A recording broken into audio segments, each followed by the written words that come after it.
Blood on my scrubs was just another Tuesday, but to my family, I was merely the glorified bedpan cleaner who couldn't cut it in med school.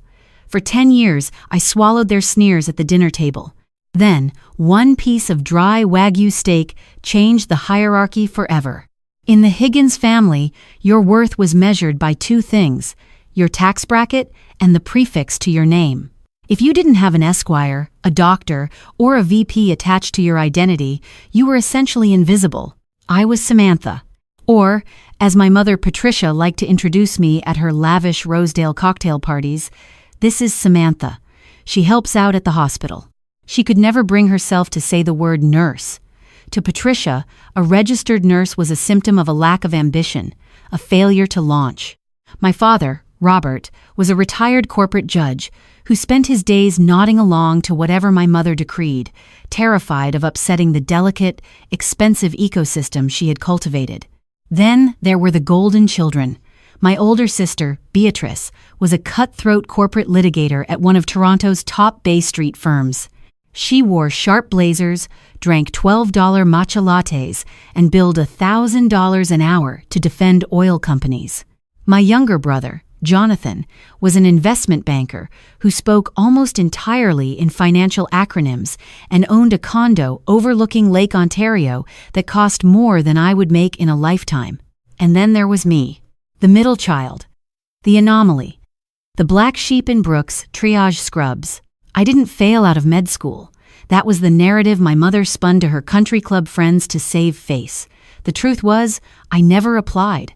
I didn't want to be a doctor. I wanted to be at the bedside. I wanted to be the one holding the line when the monitor flatlined, the one pushing the epinephrine, the one looking a terrified patient in the eyes and telling them they were going to make it. I was a lead trauma nurse in the emergency department at St. Michael's Hospital, one of the busiest, most chaotic trauma centers in downtown Toronto. My job was a relentless, grueling dance with death. I saw gunshot wounds, horrific multi-vehicle collisions, and industrial accidents. I worked 12, sometimes 16-hour shifts, fueled by stale coffee and sheer adrenaline. I was damn good at my job. In the ER, doctors asked for my assessment. New residents shadowed me to learn how to keep a patient from bleeding out before they even reached the operating room.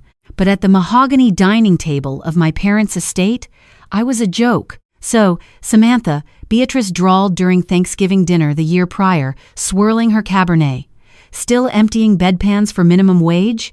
You know, the firm is hiring administrative assistants. You'd get dental. Jonathan snorted, cutting into his duck. Come on, B.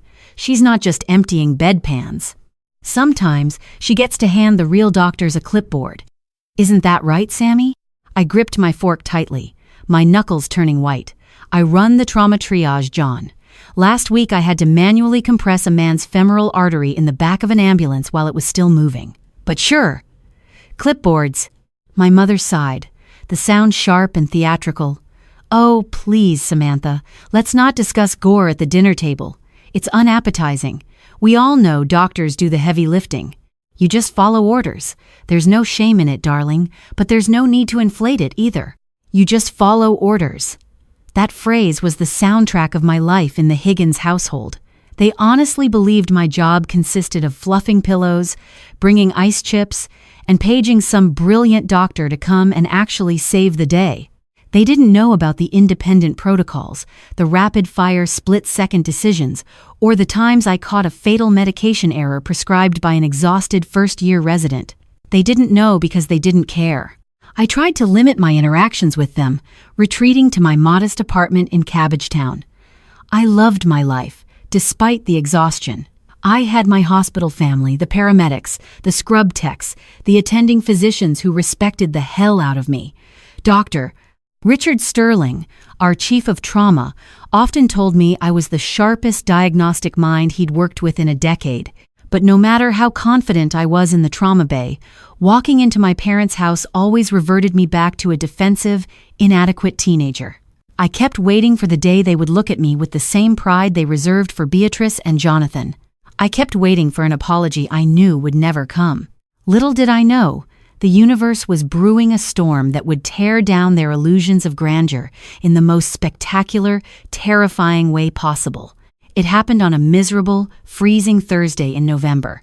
The kind of day where the Toronto sleet turns the roads into black ice. I was 3 hours into a day shift when the red trauma phone rang. Dispatch's voice was clipped, tight with a panic you rarely hear from seasoned 911 operators. Street mics, be advised. We have a mass casualty incident on the eastbound 401 near the Don Valley Parkway interchange. A transport truck carrying industrial steel jackknifed into a commuter bus. Multiple passenger vehicles involved. We are initiating Code Orange. Prepare to receive. A Code Orange. Mass casualty. Within minutes, the ED transformed. As lead trauma nurse, I was the designated triage officer. It was my job to stand at the ambulance bay doors and make the most agonizing decisions a human being can make. Tagging the arrivals. Red for immediate, life-saving intervention. Yellow for urgent but stable. Green for walking wounded. And black. Black for those who were beyond our help, whose injuries were too catastrophic to waste precious, limited resources on. The first wave hit us like a tsunami. Ambulances screeched to a halt, paramedics unloading stretchers dripping with blood and slush. The noise was deafening screams, the mechanical wail of sirens, the frantic barking of orders. Blunt force trauma to the chest, tension pneumothorax, a paramedic yelled, wheeling in a teenager. Red tag, Trauma Bay 1. Get a chest tube kit now, I barked, pointing to the left. Neck stretcher. An older woman, pale, barely a pulse. Massive abdominal hemorrhage. Red tag. Bay 2. Page the on-call surgical team. Push 2 units of ONEG right now. Then came a stretcher, carrying a man in a shredded suit. A steel beam from the truck had shattered the bus window and impaled his shoulder. He was losing blood fast. Riding on the stretcher with him, pressing her hands desperately against the wound, was a woman with a CBC News press badge hanging around her neck. She was weeping, her hands covered in his blood. "He's my cameraman," she sobbed. "Please, he's bleeding out." Dr. Sterling rushed up behind me. "Sam, we're out of open bays. What do we do?" "We don't wait," I said, my voice eerily calm. "Adrenaline is a strange drug. It slows down the world while your brain runs at 1,000,000 miles an hour." I grabbed a trauma kit, threw on sterile gloves, and jumped onto the stretcher as they wheeled him into a makeshift hallway space. "Clamp!" I shouted to a junior nurse. I didn't wait for a doctor. The artery was severed. If I waited 3 minutes for an attending surgeon to scrub in, this man would die in the hallway. I reached my fingers directly into the wound, feeling through the slick, hot blood until I found the pulsing tear of the subclavian artery. I pinched it shut with my bare, gloved fingers. "I've got it! Pulse is stabilizing," I yelled. "Get vascular surgery down here now. I will hold this artery closed until they get here." I stood there for 45 minutes, my hand inside a man's shoulder, keeping him tethered to the earth, while the CBC reporter sat on the floor nearby, her smartphone quietly recording the entire chaotic, bloody miracle. I didn't notice her filming. I didn't notice the news crews outside the hospital perimeter. I only saw the blood, the monitors, and the lives. By the time the shift ended, it was 8 p.m. I had been on my feet for 14 hours. My scrubs were stained, my hair was matted to my forehead with sweat, and my bones ached with a profound, hollow exhaustion. But I couldn't go home and sleep. It was my mother's 60th birthday dinner. A mandatory, highly choreographed event at the family home in Rosedale. I was already an hour late. I practically sprinted to the locker room, scrubbed the dried blood out from under my fingernails until my cuticles bled, and threw on the only clean clothes I had in my locker, a simple black dress that was far too casual for Patricia's standards, but it would have to do. When I pulled up to the sprawling stone mansion, the driveway was lined with BMWs and Audis. I took a deep breath, pasting on a weary smile, and pushed open the heavy oak door. The foyer smelled of expensive lilies and roasting truffles. I could hear the clinking of crystal and the low, haughty murmur of conversation from the formal dining room. I walked in. The conversation stopped. My mother sat at the head of the long table, wearing a custom emerald silk gown. Beatrice was to her right, Jonathan to her left. Several of my mother's wealthy friends, the judge, the gallery owner, the real estate mogul, were seated along the sides. Patricia lowered her wine glass. Her eyes swept over my damp hair, my pale, exhausted face, and my plain dress. The disappointment in her gaze was thick enough to choke on. "Well," Patricia said, her voice dripping with icy condescension, "how gracious of you to join us, Samantha. Only an hour and 15 minutes late for your mother's milestone birthday." "I'm sorry, Mom," I said softly, taking the empty seat at the far end of the table, near the kitchen door. We had a code orange at the hospital, a massive highway pileup. It was a nightmare. I couldn't leave. Jonathan rolled his eyes, cutting into his steak. A code orange. Sounds dramatic. Did the ice machine break in the cafeteria? A few of the guests chuckled. "John, people died today," I said, my voice trembling slightly from the sheer emotional hangover of the day. Beatrice sighed, adjusting her Rolex. "Oh, Sam, don't be so dramatic. We all work hard. I was in depositions for 9 hours today fighting a multi-million-dollar class action. You don't see me showing up looking like I just crawled out of a storm drain. It's called time management. If the doctors were busy, you still could have clocked out. That's not how it works, B." "Enough," Patricia snapped. "I will not have my birthday ruined by complaints about your shift work. If you wanted a job with respectable hours, you should have applied yourself academically, like your brother and sister. Now, eat your dinner. And please, try to contribute to the conversation with something other than your hospital anecdotes." I felt a hot tear prick the corner of my eye, but I blinked it away furiously. I picked up my fork, staring down at the expensive Wagyu beef the private chef had prepared. Across the room, the large flat-screen TV in the adjoining den was playing silently. My father always kept it tuned to CBC News, a habit from his days on the bench. The room dissolved back into pretentious chatter about stock portfolios and wintering in street barts. I sat in silence, chewing meat that tasted like ashes, wondering why I even bothered to come. I wondered if I should just stand up, walk out, and never speak to them again. Then, 2 things happened simultaneously. On the silent television screen in the den, the regular broadcast cut away to a breaking news graphic, showing helicopter footage of the twisted metal on the 401. And at the head of the table, my mother suddenly dropped her fork. It clattered loudly against her porcelain plate. She gasped, a sharp, ragged sound, and grabbed her throat with both hands. For a fraction of a second, the room assumed Patricia was making another theatrical gesture to emphasize her disdain for my career. But the silence that followed was wrong. It wasn't the heavy, judgmental silence my mother usually weaponized. It was a vacuum. A true airway obstruction is silent. When someone is coughing or wheezing, air is still moving. When a piece of solid food completely occludes the trachea, the body goes into an immediate, catastrophic panic, but it cannot make a sound. Patricia's hands were clamped around her throat in the universal sign of choking. Her eyes, usually so sharp and critical, were blown wide with primal terror. The veins in her neck bulged against her diamond necklace. The perfectly applied rouge on her cheeks was rapidly giving way to a sickening, dusky shade of plum. "Patricia? My father? Robert?" asked, his voice uncertain. He half stood from his chair, his napkin falling to the floor. "Darling, did it go down the wrong pipe?" Beatrice let out a nervous, high-pitched laugh. "Mom, stop! You're scaring the guests." She wasn't joking. Her lips were turning a faint, icy blue. Cyanosis. The oxygen in her bloodstream was plummeting. "She's choking!" Jonathan shouted, finally dropping his wine glass. It shattered against the mahogany table, red wine bleeding across the white linen tablecloth like a premonition. But he didn't move. He just stood there, a high-powered investment banker paralyzed by a biological crisis he couldn't buy his way out of. Judge Harrison, a man who sentenced criminals with a slam of a gavel, backed away from the table, his hands raised defensively. The CEO of a major telecommunications firm next to him started patting his own chest, hyperventilating. All of their money, all of their degrees, all of their societal power meant absolutely nothing in this room. My father finally reached her, weakly patting her upper back. "Cough, Patricia.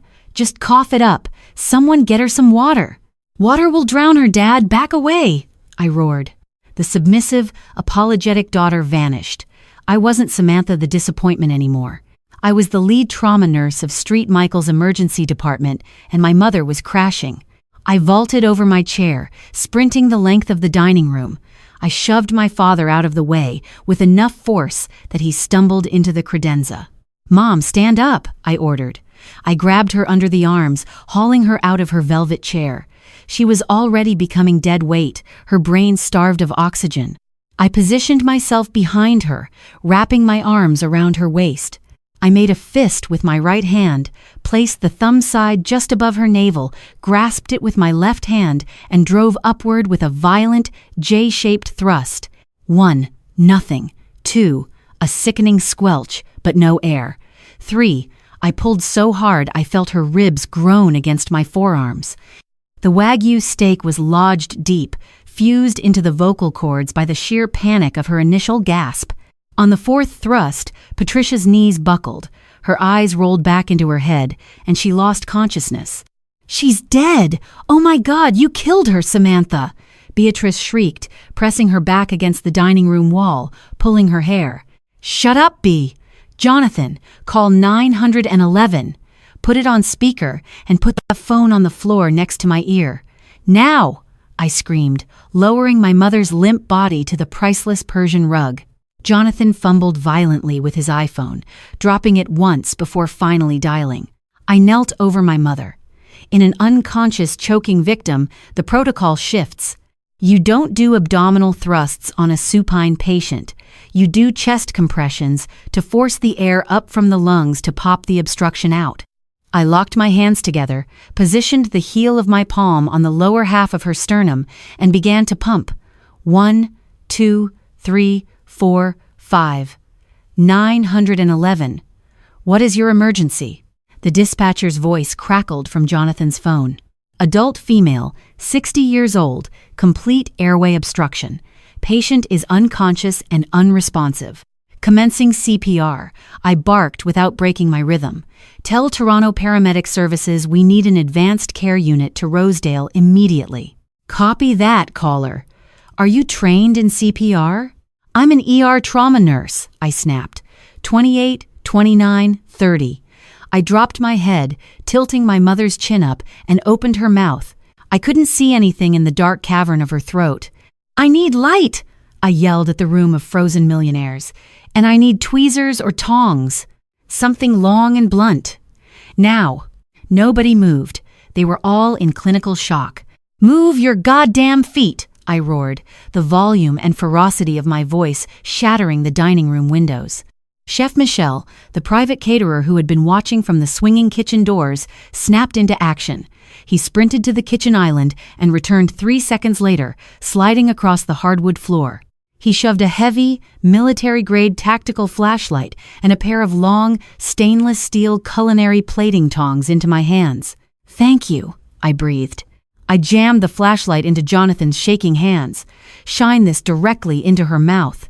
Do not let your hand shake, John, or she dies. Do you understand me?"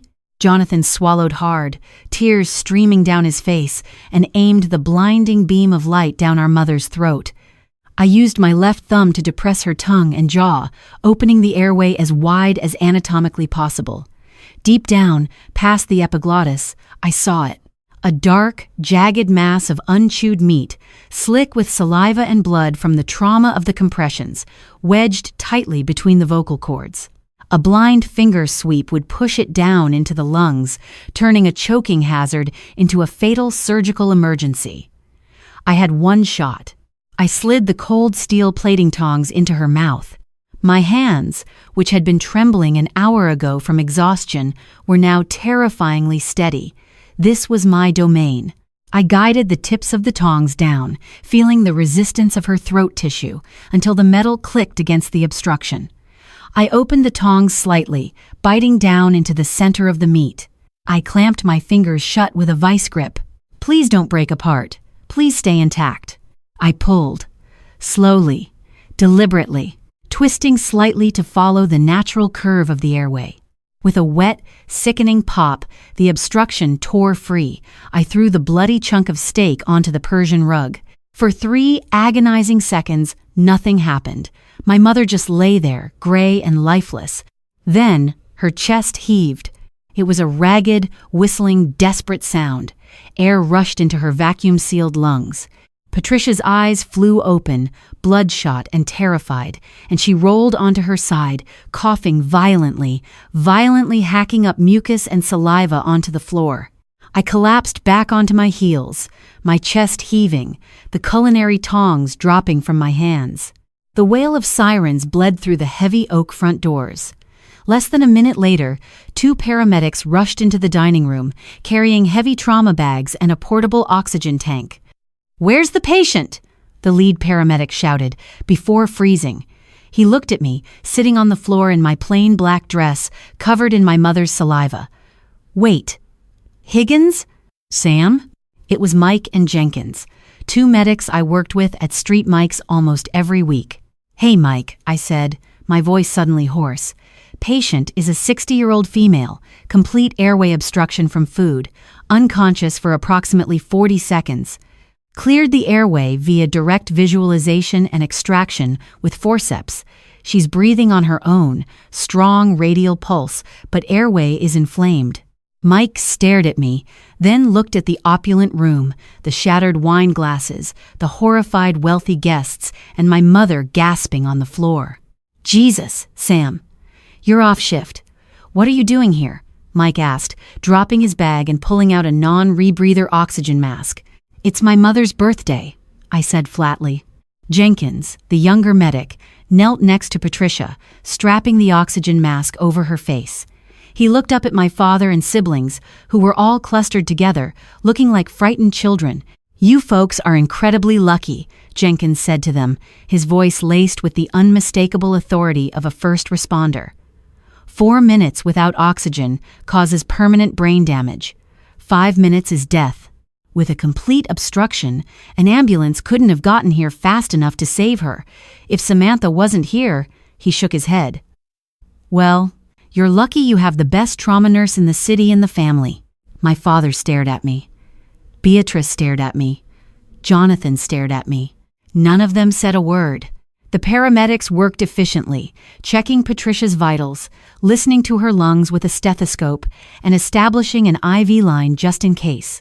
They sat her up against the leg of the dining table. She looked incredibly small, frail, and human, 3 adjectives I had never associated with Patricia Higgins in my entire life. The dining room remained wrapped in a stunned, suffocating silence. The guests had retreated to the edges of the room, holding their coats, waiting for an appropriate moment to flee the reality check that had just crashed their cocktail hour. Judge Harrison cleared his throat. He was looking past the dining room, through the open archway, into the den. "Robert," the judge said, his voice trembling slightly. He pointed a shaking finger toward the television screen. "Robert, turn the volume up." My father, looking utterly bewildered, picked up the remote control from a side table and pressed the volume button. The sound of the CBC News network filled the quiet mansion. The anchor, a familiar, stoic woman named Catherine Collins, was speaking with grave solemnity, a miraculous survival story emerging from the devastating multi-vehicle collision on the 401 this afternoon. While officials confirmed 3 fatalities from the initial jackknife, the death toll would have been higher if not for the extraordinary actions of the medical staff at St. Michael's Hospital. Our own senior reporter, Allison Crawford, was on the scene and caught up in the chaos. "Allison, you have a very personal update for us." The screen split, showing Allison Crawford standing live outside the glowing red emergency signs of Street Mike's. Her hair was windblown, and she wasn't wearing her usual immaculate tailored coat. She was wrapped in a foil thermal blanket. She looked deeply shaken. "I do, Catherine," Allison said, her voice cracking slightly on national television. "As you know, our news van was caught behind the initial collision. When the steel transport truck rolled, a piece of industrial rebar shattered our windshield and impaled my cameraman, David. A collective gasp echoed in the dining room. Even my mother, breathing heavily through the plastic oxygen mask, turned her head to watch the screen. David was bleeding out, Allison continued. By the time the ambulance got us to Street Michaels, the hospital had declared a code orange. It was a war zone. They were out of trauma bays. They were out of available surgeons. We were parked in a hallway, and David's heart rate was plummeting. The resident doctors were overwhelmed with other critical patients. He had minutes left.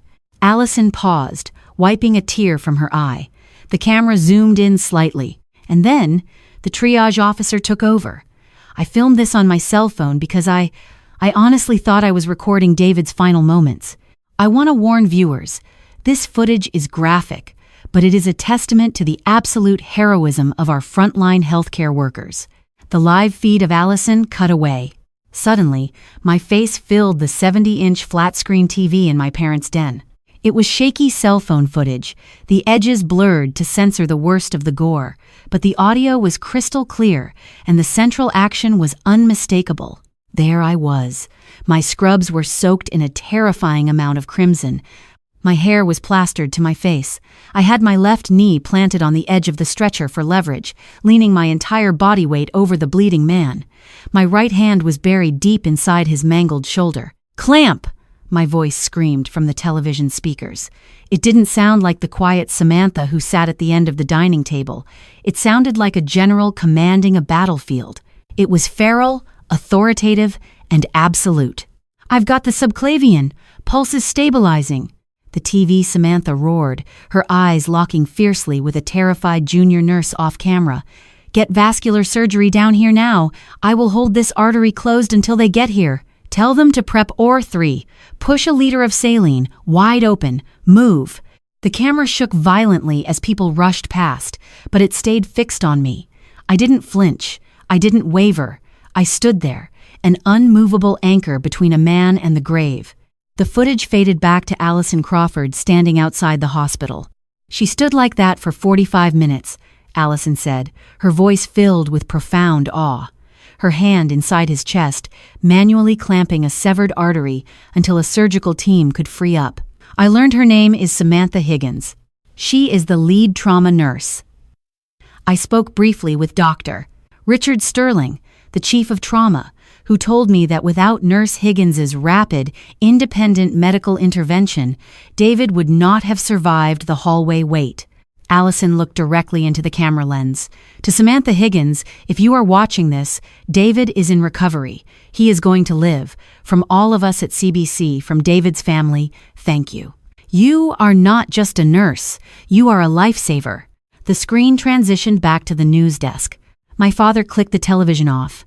The silence that rushed back into the room was heavier than before. It was the silence of a paradigm shifting, of an entire worldview collapsing under the weight of undeniable reality. I sat on the floor, leaning back against the cool plaster wall of the dining room. I felt hollowed out. The adrenaline from saving the cameraman, combined with the sheer terror of ripping a piece of steak out of my mother's throat, had finally metabolized, leaving me exhausted down to my marrow. I looked at my family. Beatrice was staring at me, her mouth slightly ajar, the arrogant sneer she wore like a second skin completely erased. She looked down at her hands that pushed papers and typed out cease and desist letters, and then looked at mine, which were still resting on my knees, spotted with my mother's blood and saliva.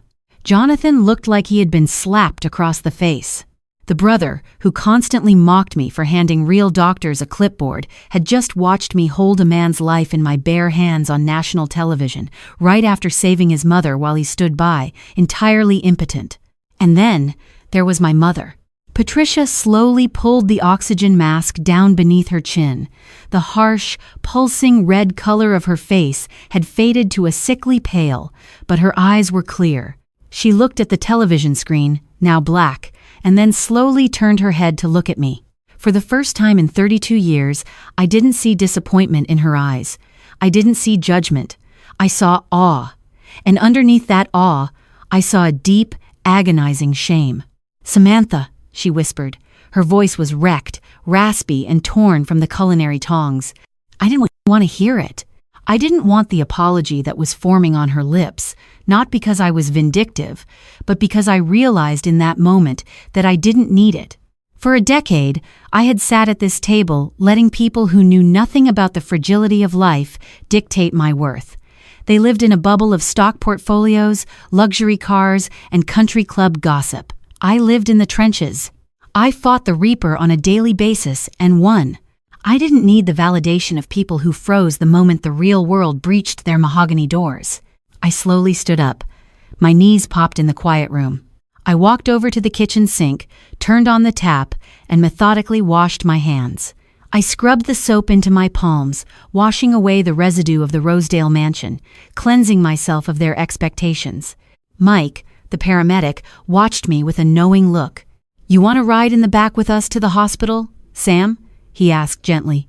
"Just for a routine check on her airway?" I grabbed a paper towel, drying my hands, and threw it in the trash. I looked at my mother, then at Mike. "No," I said, my voice steady and calm. "She's stable, and my shift is over." I walked out of the heavy oak doors of my parents' Rosedale estate into the freezing November night. I didn't look back. I didn't wait to see if the party resumed or if my siblings finally found their voices. I got into my 10-year-old Honda Civic, turned the heater on full blast, and drove back to my small apartment in Cabbagetown. I slept for 14 hours straight, a dreamless, heavy sleep of a soldier who had finally left the battlefield. When I woke up, the world had fundamentally changed. My phone was a brick of unread notifications. I had 74 missed calls, hundreds of text messages, and my email inbox was overflowing. The CBC News broadcast had been clipped and posted to social media. By morning, it had amassed 4 million views. By noon, it was at 10 million. I was no longer just Samantha, the Higgins family disappointment. I was the angel of the 401. The hospital PR department was in a frenzy.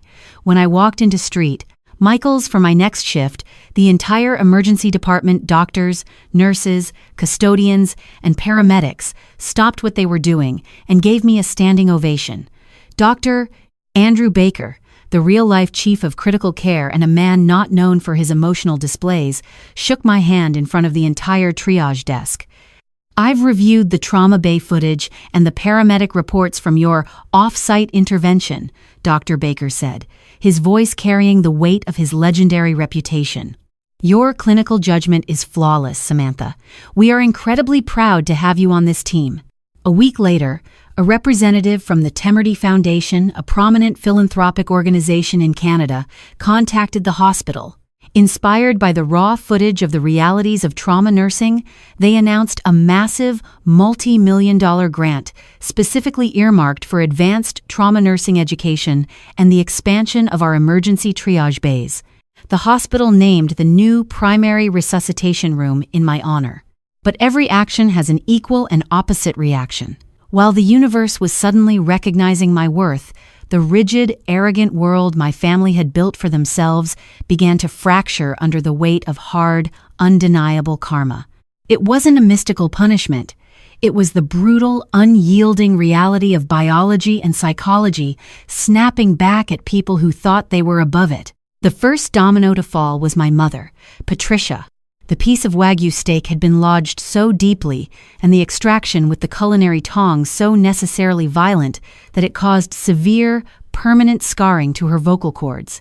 When the swelling finally went down weeks later, her voice didn't return to its normal, haughty cadence. The woman who used her sharp, cutting tone to command cocktail parties and belittle my career was left with a permanent, weak, breathy rasp. She could no longer dominate a room. If there was background noise, she simply couldn't be heard. The vibrant, domineering socialite was reduced to a quiet, sidelined observer at her own events. The irony was suffocating. The mother who spent my entire life silencing me was now the one who had lost her voice. Then came Beatrice. 3 months after the dinner, Beatrice was in the middle of a high-stakes corporate mediation at her prestigious Bay Street firm, McCarthy Tétrault. She was defending a massive merger when the opposing counsel, a man in his late 50s, suddenly grabbed his chest and collapsed to the boardroom floor in full cardiac arrest. The situation required immediate action, but Beatrice, the cutthroat, unflappable litigator who charged $1,000 an hour to solve problems, experienced a catastrophic psychological flashback. She saw our mother turning blue on the Persian rug. She saw the CBC footage of the blood in the hallway. Beatrice completely froze. She backed into the glass wall of the boardroom, hyperventilating, entirely unable to dial 911 or assist with CPR, while the junior associates scrambled to save the man's life. He survived, thankfully, but Beatrice's reputation was irreparably shattered.